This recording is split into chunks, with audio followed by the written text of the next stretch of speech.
Saturday night, the final nail was put in Australia's World Cup defence when Sri Lanka could not get it done against England. It went down to the last over, but England eventually doing enough to advance at our expense to the semi-final stages of this World Cup. And it was a World Cup that never really left the gates, to be honest, never got any momentum, and I would argue never got any real interest from the sporting community as well. But there was a particular quote from Glenn Maxwell that I think summed it all up in the aftermath. Now, Maxie said, "Cricket never stops, so you don't get time to dwell. Maybe when you retire, you think back to, it would have been nice to win, but it doesn't mean anything. I wish we had have won, but we didn't." So I think that says everything about how the players felt, how the team felt, and even, as I said, we'll get to attendances in a moment, how we felt around this format and this team at this time. There just was no hunt, no want, no real desire. Would you agree with that? That's what the emotion of it. I couldn't understand how emotionless we were, particularly in that format. It's a jazzy up. You got to be up sort of format, and I thought we just looked not there. That's hard to probably explain. But it just you look at some of the other teams and the way they were going about it, and how emotionally engaged in the game they were, and at times you just felt the Aussies sort of switched on, switched off. Mitch Stark not having a good tournament, and then he goes. We were never settled. Leading in the warm up games, we weren't settled. They were still fiddling with orders and stuff. So, hard to put your finger on it, Sam. But we're off pace. We were generally off pace, and it would have been just a fluke to get into a semi. We didn't deserve to get in. We weren't playing good enough cricket. I think David Warner. He didn't go too bad in that last game without having the figures. I think he had 4 digs for 26 runs. We were just way off. We didn't have anyone catch fire with the bat or the ball. Yeah, I think our best batter was 16th in total of runs. Yep. All that sort of nothing. It was a neutral tournament. We were there, but we weren't there. Aaron Finch used the word fatigue before the tournament had even started. That gets up my goat, that. So only Pakistan had a more hectic schedule than us in recent times. So Australia played 15 white ball games in a month coming in. So were they jaded? Is the schedule too packed? And is that a problem, the saturation of cricket at the moment? I think it's a problem that needs to be further discussed and addressed, particularly when a captain of a national team is saying that before a tournament starts. Fatigued. That's white flag stuff before it even starts. So we've got to understand where that fatigue comes from and why it's there. And I'm sure they'll have those discussions. But we can't go to tournaments like this, and still play in the IPL and all the things we do outside of just of playing for Australia. That's the bit.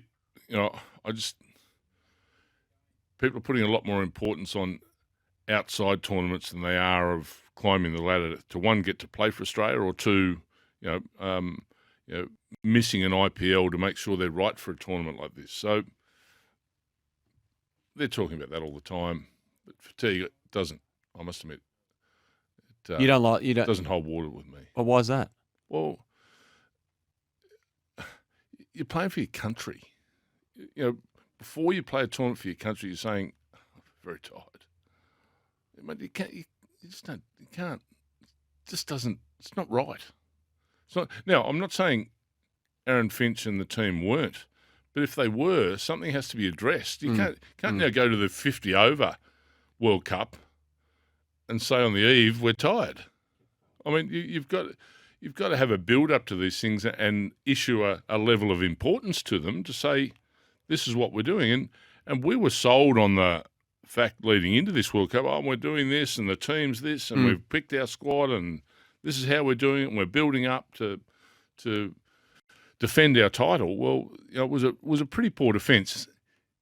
Also, in saying that, no nation has hosted it and won it in the 50 over form and the 20 over form. So there is extra pressure that comes with having it in your own country. people's dislike for the Australian cricket team. There's some really harsh feedback here. I find it hard to believe that's the sole reason why people aren't going, but the amount of texts coming through. Ron's dropped one. Back when Simon was playing for Australia, we would do anything to support the team. We'd be glued to the TV. We'd love them. Now, that previous texter was right. It's not the format, it's the players. Show some passion and be more likeable, says Ron. And then there was this one from Daniel. Our local cricket club opened the rooms for the Aussies v Afghanistan game. Never seen 30 local cricketers barrack for an opposing side more. Simple fact is no one likes the entitled Aussie team. Fatigue, the Langer incident, political grandstanding, all playing a part. Just a very unlikable group of players. The Langer thing's big in this. People didn't like how that happened. And Justin Langer was much loved as a player, and went about his business. And he was hard nosed, and that unceremonious dumping of the coach and the players' activity behind the scenes in that has left a sour taste in a lot of people's mouths. Mm. And the coming back to the costings, like how much it costs to go to a game. It hasn't stopped Indian fans from going, of course, but this text came in. I went to the Adelaide Australia-Afghanistan game, $100 for an adult. I took the 3 kids as well. Honestly, Australia didn't look interested. That's coming through from Hoff. Aaron Finch is the other big talking point in it all. Injured at the end, obviously, with the hamstring, his body letting him down there when it comes to the soft tissue stuff again. Yet to make a call on his international T20 future. He's going to go into the BBL now, of course, Scoob, and we don't have another T20 fixture until, I think, next August. You'd think it's the end for him, of course, but that's his decision to announce. Andrew McDonald did discuss the future of Aaron Finch yesterday. Talking point right up until the very end, of course, for perhaps all the wrong reasons. But his last innings, if it is to be his last innings for Australia in this format, a very solid mid-60s off mid-40 delivery game in the game before last. Yeah, I think he's got the best out of himself over the journey, Aaron Finch, no doubt, and was more comfortable in the 50 over format and the 20 over format. Had his crack at test level as well. So, he will go out of the game when he's ready. I think he's ready from an international point of view. I don't think we'll see him play international cricket again. Whether he stays playing state cricket or not, I don't know. Time will tell. But, I would think he's got he's had as good a career as he could have had, Aaron Finch. A lot of questions about what happens if it does actually rain on Sunday night in Melbourne for the final, and the forecast isn't looking great. Top of 27 at the moment, but a lot of rain said to be about on Sunday, and at its worst, the chance of up to 20 millimetres. So the way it works is the reserve days have been scheduled for both the semi-finals and the final, as Brooksy told us. No other matches have had a reserve day, of course.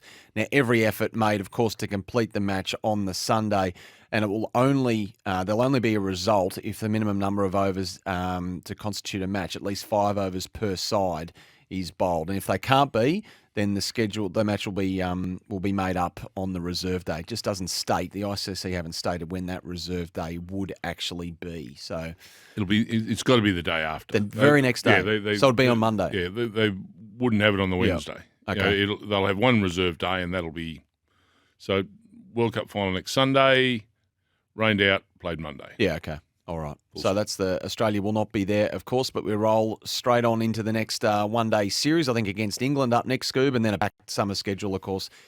What about the cricket? What cricket's been on? God, South Africa, right? So we'll get on to the we've Australians. forgotten about Australia. We'll get on to the Australians, and I'm going to do my gloves off on Glenn Maxwell's comments in the papers yesterday. But South Africa, their first couple of games, they were really, really good. Yep. Right. So Quinny de Kock at the top of the order, Riley Rousseau, David Miller. Their hitters had come to play, and they had these 4 big quicks and decent spin. And then they started dropping catches. They were horrible. And then the Netherlands beat them. Come on. They just allowed them to get too much on the board, didn't they? 160. And then they crumbled. I see Crash's column in the paper today. It says nothing surer than a South African crash in a World Cup. It's unbelievable, isn't it? This was their time. And against the Netherlands, please. Everyone penciled them in. And then Pakistan, real danger product, gets in. And Pakistan now play New Zealand. They've got a lot of weapons. And New Zealand have been a little flat of late.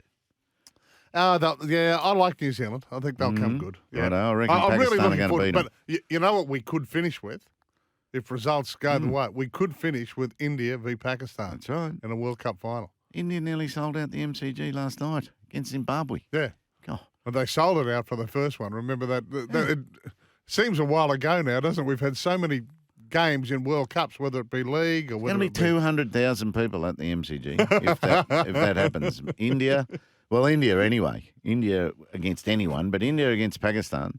There'll be 100 outside and 100 inside. It's incredible. So I'm tipping India-Pakistan final. Are you? Yeah, okay. Well, it's going to be Pakistan are on an up. Rizwan and Baba got some time in the middle yesterday. So that's their real danger spot, and it hadn't been working for them, and yet they've made it to the finals. You know what it means? With Australia missing the semi-finals, it means that the T20 World Cup still won't have a back-to-back winner. Or a host who wins. Yeah, that's exactly right. And we just haven't adjusted to the conditions. Well, Have we? India have brought these bowlers that have bowled beautifully on our conditions. Pakistan as well, starting to do that. New Zealand were doing that. England, Mark Wood is thumping them in. And our bowling attack, as you know, revered as it is, went nowhere.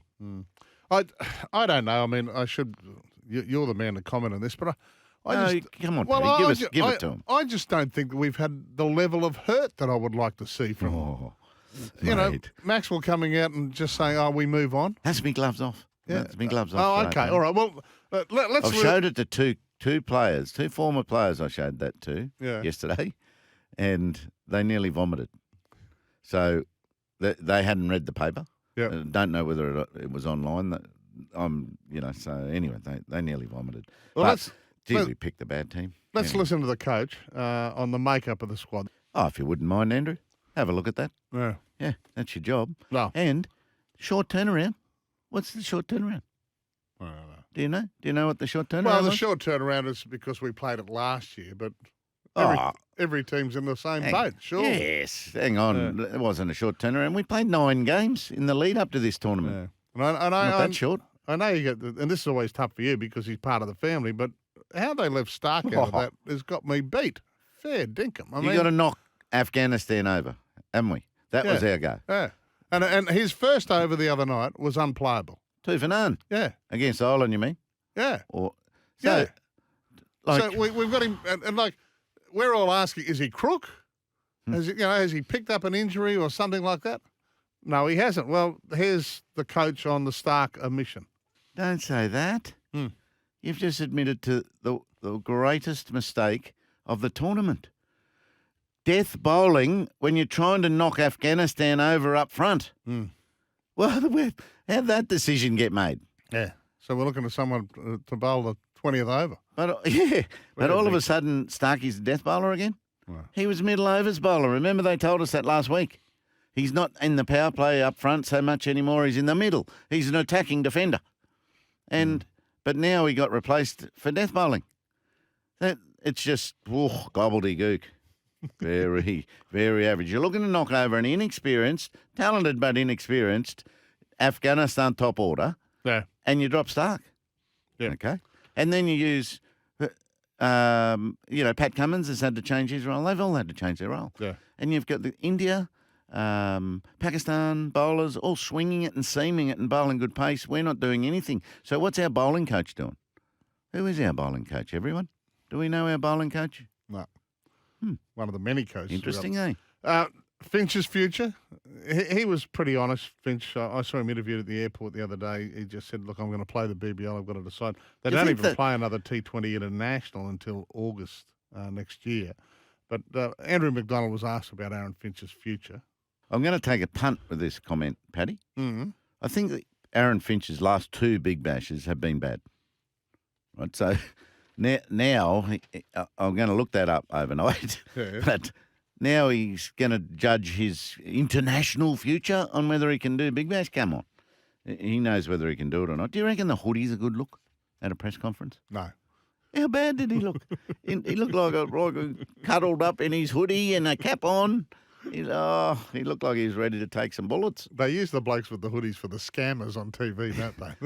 Yeah, well, at least he didn't have the hood on. But yeah, no, that's it was just I just feel it was a terrible, untidy performance by Australia. Once they started slow, they could never get into the tournament. They just didn't get in against Sri Lanka after the washout to England, and then against Ireland, they let them run, and then against Afghanistan, they let them run. They misread their preparations. They misread the tournament conditions, the form levels of their players, the fitness levels of their players, and the sharpness of their players. Okay.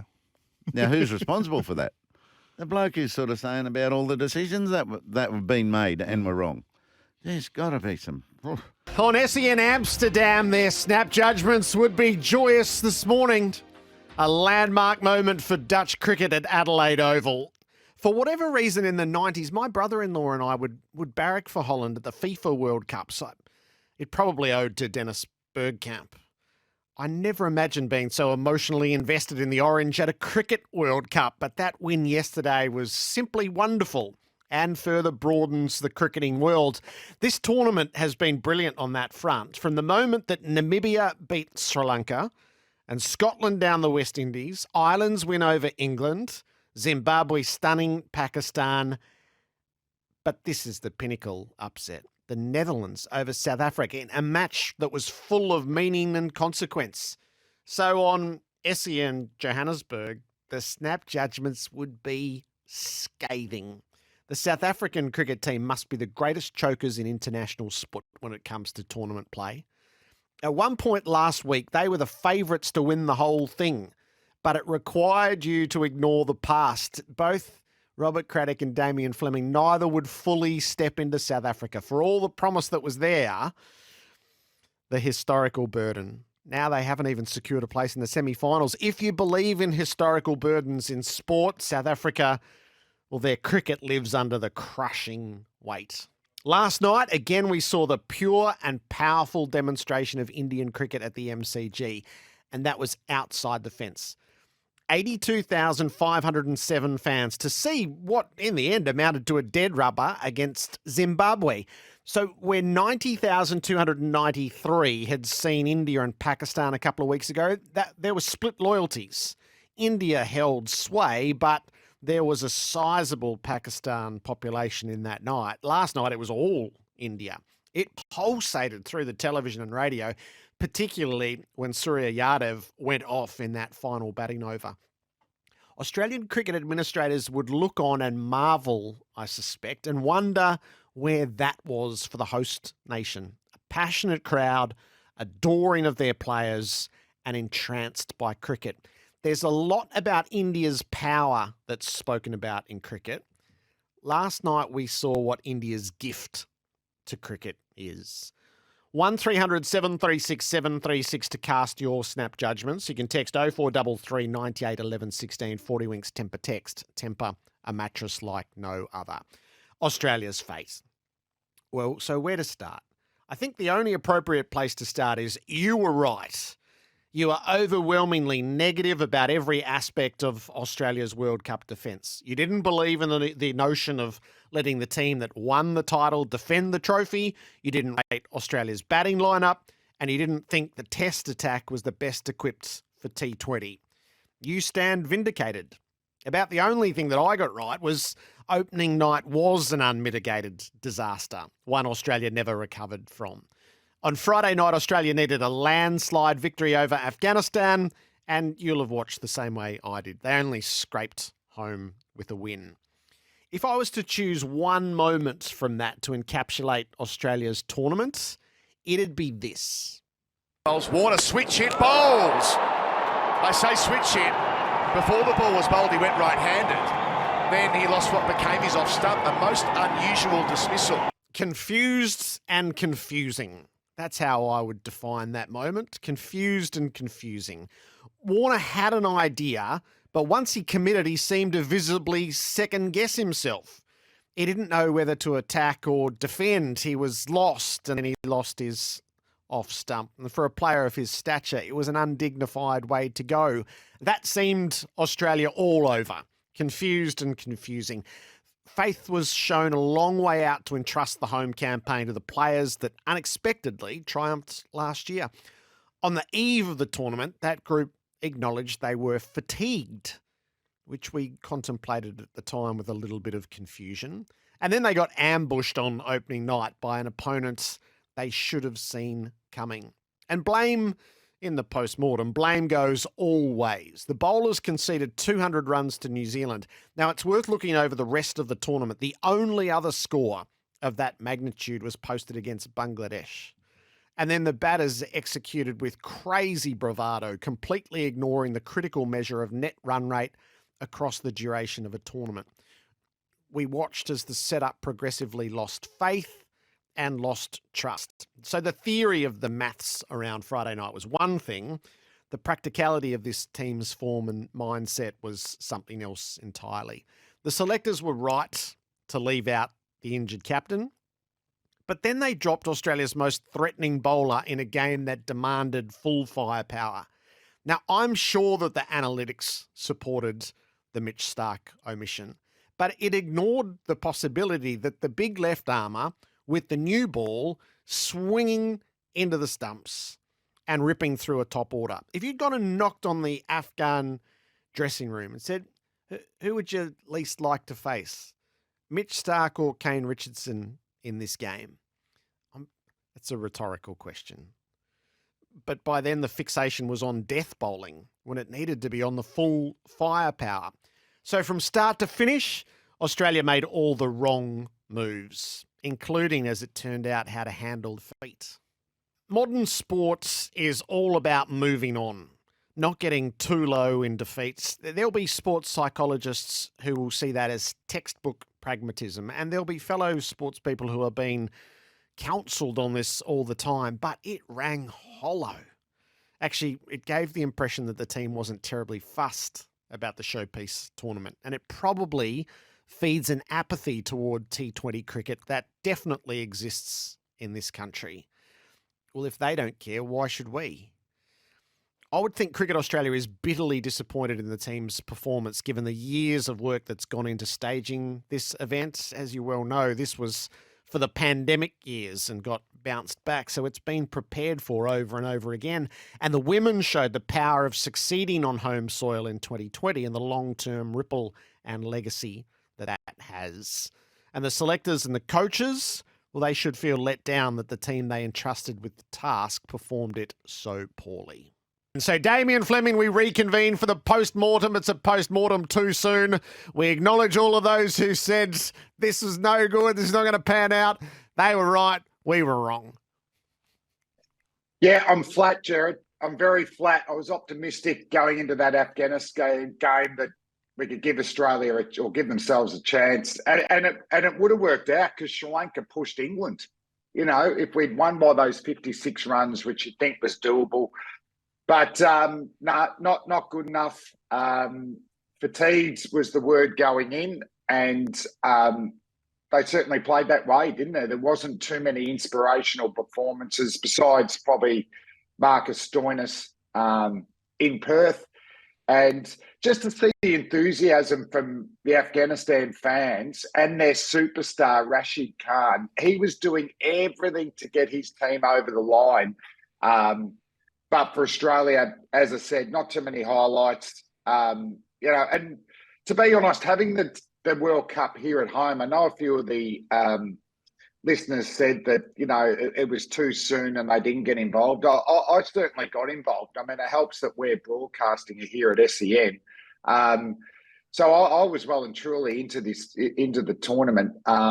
So that's why I do feel flat. Probably the biggest thing is now, remarkably, the one thing, and you touched on it in the opener, are we seeing the shift where the minnows come into the T20 World Cup as legitimate chances? And we just saw the Dutch unbelievably beat South Africa, who had everything to gain. Yeah. They were just one win and they're into the semi. But we saw Ireland beat England. You know, are the minnows actually better prepared coming into World Cups because that's where their main focus is? And the bigger teams, they've got the three formats. So it's harder to specialise. But for me, that makes it more exciting if it's a more even World Cup. And then let's hope we get an India-Pakistan final. It would be amazing if we did, Flem. So the only source of comfort for those of us thinking a certain way is that we're not South African fans today. So we'll get back to that in a minute. Horrible. Where were the main fault lines, do you think, in Australia's campaign? Is it the decisions of 12 months ago? Is it the run-in? Is it the execution on night one? Where's your expert eye drawn? Yeah, we were pretty similar, weren't we? We backed the experienced team to go back to back. Even with the talk of fatigue coming in, I helped legitimise that, saying that, I know what it's like, go into World Cups. You can't wait till the practice games are out of the way. We'll kick when we get into the World Cup. And that certainly didn't happen at all. There was a bit of restructuring with Green, going in. The planning potentially with Richardson coming in for that last game, which I still can't believe. I would have played Stark and given him the new ball. We needed to win and win well. And Stark's 2 wickets in the previous game were with swinging deliveries, and then he got hit. I mean, he was the best chance to blow open this game. And you look at even India's quicks, Booby, Singh, Shami, they all swing the ball, Gerard. And really, we've only got Mitchell Stark. But going back to Richardson, if he comes in because the death bowling's a problem, why wasn't that rectified in the warm-up games? Why wasn't everything ticked? What's our concerns here? Obviously, Finch's form, we didn't identify it as big. But if death bowling, and it wasn't it? We bowled a lot of slot bowling at the middle overs and the death. And if Richardson was the best, death bowler, let him have a run at it.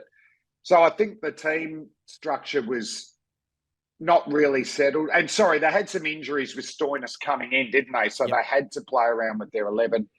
But I still don't think they planned for Finn Allen for New Zealand.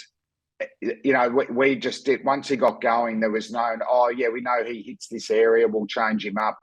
For the batting not to get to 150, 160 to get our net run rate up there.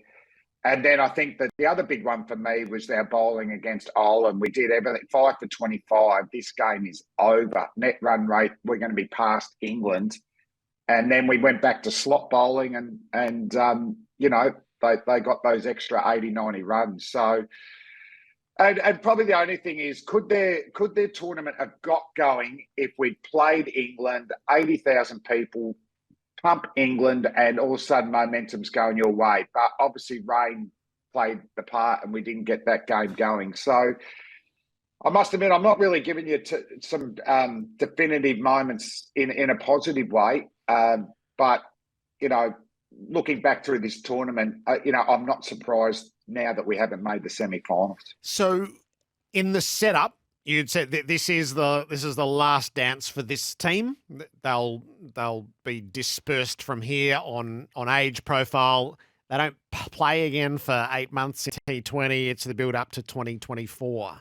It sort of feel like we revisit an old conversation.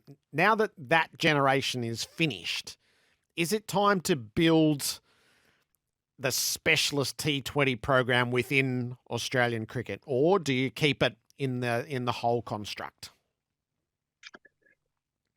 Yeah, that's a good question. I'm just off the top of my head thinking of the teams that are going well. I don't see that many specific T20 players. They're just very good international players who have got themselves going in a T20 format. India had Pandya, who's mainly a white ball cricketer and a good one. We've got Tim David, who only played a few innings there. My problem is with the name, who's unlucky not to get a game, and there's not too many. We're hoping that Wade is going to retire, and he's been an excellent white ball cricketer for Australia. We've got Josh Inglis and Philippi straight away. But Philippi, I looked up, he has played, McDermott. McDermott's played 23 T20 games for Australia and at a strike rate of 96. So that's a fair bit of batting to underperform. But he's only 27, Ben, so maybe he'll break out from the pack there. With the ball, Jai Richardson, Meredith, those type of quicks will, I think, get an opportunity. But you wouldn't be surprised if 3/4 of this squad's not there in 2 years' time. So it's how they manipulate that. Concerns for me are also the Big Bash. We've seen it before. We've picked the best players at the Big Bash, and what we find is the Big Bash is nowhere near international level. The BBL is secondary to the IPL, and that's purely that they get their best domestic players playing and they get the best internationals. So I reckon the IPL does actually prepare a lot of those young Indian players to slip seamlessly into international T20. But I can't mount a case for that in the BBL. So the selectors are going to have to be very mindful of that and see for specific players and the way that they play, who is the best death bowler in the BBL? Can we develop them? Who are going to be? And let's be honest, Gerard, you don't win unless 3 of your top 4 have big tournaments. So who are going to be those top order players that can basically just win your T20 World Cups? And then Tim David, that type of player is definitely, he'd have to be in the plans.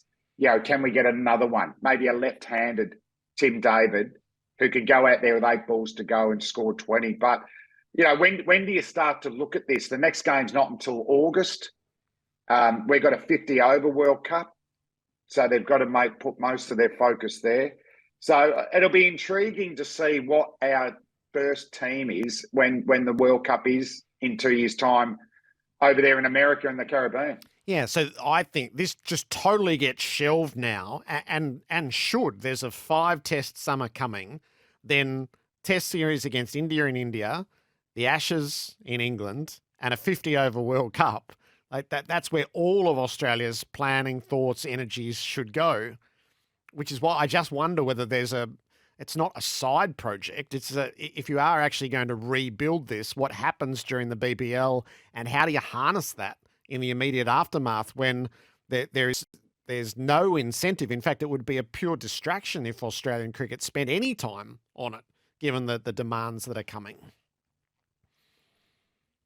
Yeah, definitely. But for me, there's a real incentive for the players in the BBL, to get to, find a niche for themselves that can get themselves into the Australian team. Also, I'm not sure about our, because we play 3 formats, you can get a bit blurred with who's in form. And there was a bit of that to degree with Aaron Finch, who, retired from 50-over cricket and he couldn't get a run. But his form in T20 this year has been okay. So, sometimes you can get blurred with that. With the 50-over World Cup, what's going to be our makeup? Someone that comes in and dominates in our 50-over World Cup, and hopefully we win, might virtually select themselves in T20 cricket as well. Who's going to break out of that pack that's been given the opportunities, building up to the next World Cup. So, that's why it makes it that you want to make the most of it when you get the opportunity in these World Cups. And as I said, I got involved in this one, and I think it's just going to keep happening. Where it gets bigger and bigger, but we certainly want it to be big for the players. We don't want to be talking about fatigued. And Glenn Maxwell obviously mentioned, we'll move on pretty quickly, which you might have to do in this modern age. They're straight into 3 one-days against England. But I certainly want any World Cup, whether it's T20 or 50 over, to be almost, this could be the highlight of my cricketing life, to win a World Cup. So that might be up to the selectors to gauge interest, to gauge passion. from the individuals, from a pack of say 20, who are the ones that are passionately going to take us forward and win a World Cup? New Zealand, Pakistan on Wednesday night, and then we're together on Thursday night. England and India. Like, that is just stacked. The last 3 games offer so much, I think, for this tournament. Yeah, they do. I'm so excited. As I said earlier, geez, I'd love an India-Pakistan final at the G, just to see what the crowd will be like. Yeah. Because that group match was, as a fan, one of the highlights in watching cricket, just that constant noise and cheers for the whole game. But they're going to have to play well. And New Zealand, I think, would start favourites against Pakistan. But, if Pakistan got through there, it wouldn't surprise me. There's some good signs for Pakistan. Afridi back in the wickets. Their middle order's been pretty good. Where Pakistan could, win this tournament, it's Babar Azam getting going. Yep. But he's not the only one opening bat that's sort of struggled in these conditions. But with less run, maybe the pitches will be flatter and the class will go on show there. But I think New Zealand will be favourites.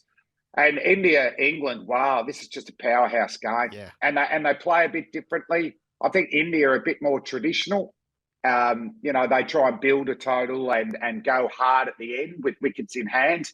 And then they back those swing bowlers who have been fantastic. And that could be a problem for England. So England will just go hard all the way through. They just bat all the way down to 10 or 11. So they'll go hard. But they're going hard against, as I said, 3 gifted swing bowlers. So that if they lose wickets in the power play and on the back foot a little bit, that's where I see India's big opportunity. But if England just get going all the way through, they may score too much. That's just impossible for India to chase.